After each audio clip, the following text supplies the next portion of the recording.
Joshua chapter 1, verse 8. Sabi niya rito, ang aklat na ito ng kautusan, yung pagbulay-bulayan araw at gabi, upang pag nasunod natin ang mga utos sa kanyang salita, ay sabi niya, ang pangako niya sa atin ay kapayapaan. Ang pangako niya sa atin na pag nagawa natin, ituturo sa atin ang tamang landas para tayo ay maging maayos ang buhay natin at masagana ang buhay natin. Kapag ganun tayo kamahal ng Diyos, amen? Naniniwala na tayo na mahal tayo ng Diyos. Amen. So tayo po naniniwala na mahal tayo ng Diyos. Kaya nga sinasabi na sa John 3 verse 16, for God so loved the world that He gave His only begotten Son, whatsoever believe in Him should not perish, but have everlasting life. So ganun tayo kamahal ng Diyos. Kaya ang sabi niya, kung iniibig natin siya, dapat tutuparin natin ang kanyang mga utos. So naniniwala po ba kayo sa salita ng Panginoon? Amen. So kapag po kayo naniniwala, so dapat po tayo magaling sa salita ng Panginoon. Ang ginagawa ng mga anak ng Diyos at nakikinig ng salita ng Diyos. Amen. So kapag hindi tayo makikinig ng salita niya, amen. Tulad ng ating mga anak, hindi tayo kaya pakinggan ng anak natin kung hindi tayo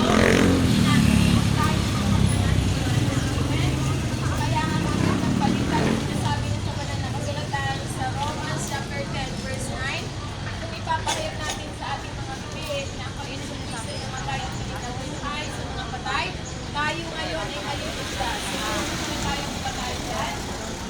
Amen. So kung tayo po'y nananampalataya, kung gusto po natin na maging pamilya ng Panginoon, ito lamang po ang tanging paraan para tayo ay maging pamilya ng Panginoon. Sapagkat sinasabi niya sa kanyang nakasulatan, sabi niya sa John 1 verse 12, kung sino mo naman sa kanyang anak, ay pinagkalooban niya ng karapatan na maging anak ng Diyos. So ngayon po, sino po ba ang gusto maging anak ng Diyos?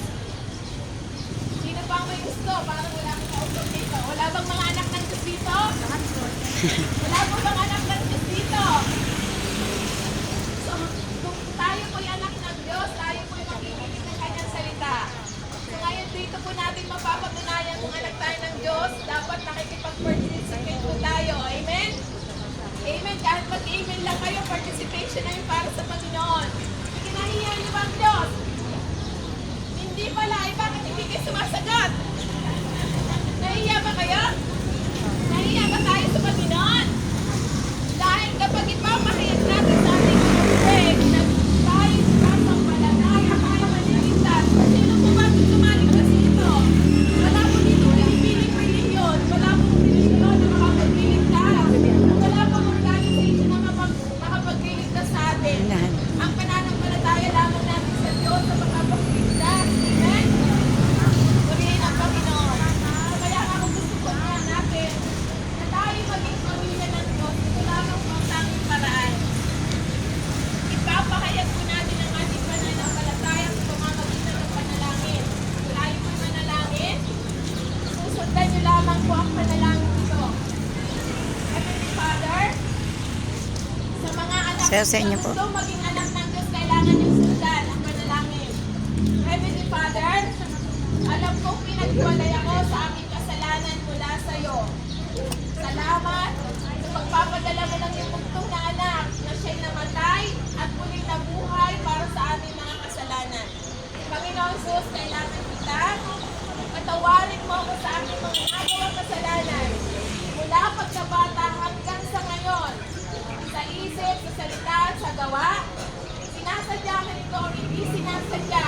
Patawarin mo ako sa aking mga nagawang kasalanan at sa simula sa oras na ito, ikaw na ang aking Panginoon at tagapagligtas ng aking buhay. At salamat na kami ay iyong pamilya sa pamamagitan ng Panginoon Kristo sa kanyang sakripisyo. Inuri mo kaming pamilya. Salamat, Ama. Thank you, Father God. Salamat na mabuhay lamang kami sa pananampalataya sa Panginoon Kristo na siyang umibig sa amin. At salamat. Sulat mo ang aming pangalan sa apat ng buhay at mamuhay na kami ayon sa iyong kalooban. Ito ang aking dalangin sa pangalan ni Jesus. Amen. Praise the Lord. Palakpakan po natin ang Panginoon. Maraming salamat po sa inyong participate. Magpalain po tayong lahat. At sa mapagpalang umaga po.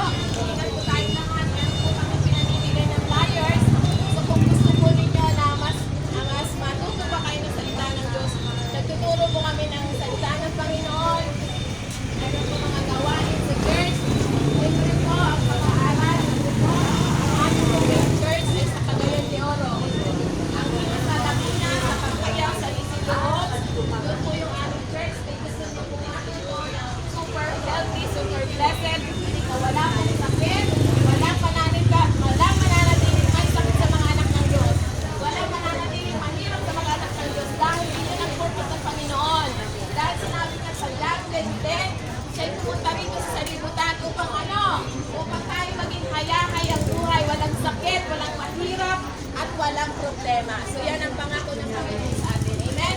Kaya nga, kung nais po ninyo, free po ang aming pag-aaral sa main church, sa Cagayan de Oro, at dito sa Tuyaw, Laguna. Mayroon din po, may ato kami paasay.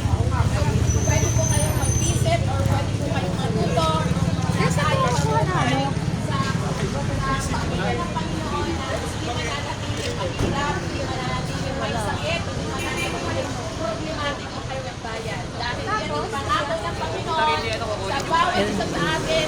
Basta po tayo ng inyong palataya, wala pong mahirap, wala pong lunatic, at wala pong sakit. Amen?